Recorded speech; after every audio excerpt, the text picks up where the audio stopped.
Hey, fifth grade, here is your vocabulary for Bound for Oregon chapters 13, 14, 15, and 16. First word is flourished. Flourished means to grow or develop in a healthy way. Miraculously, astounding or phenomenal, suggesting something that could not normally happen.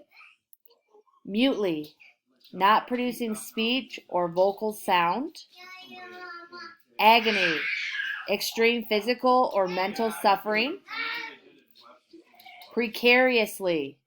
Precariously means lacking in stability or security.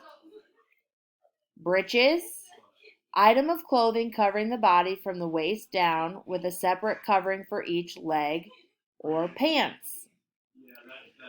Devised, to plan or invent by careful thought. If you're going to devise something, you think about it ahead of time. And your last word is dismal, which means depressing or dreary. That is your chapter 13, 14, 15, and 16 vocabulary words.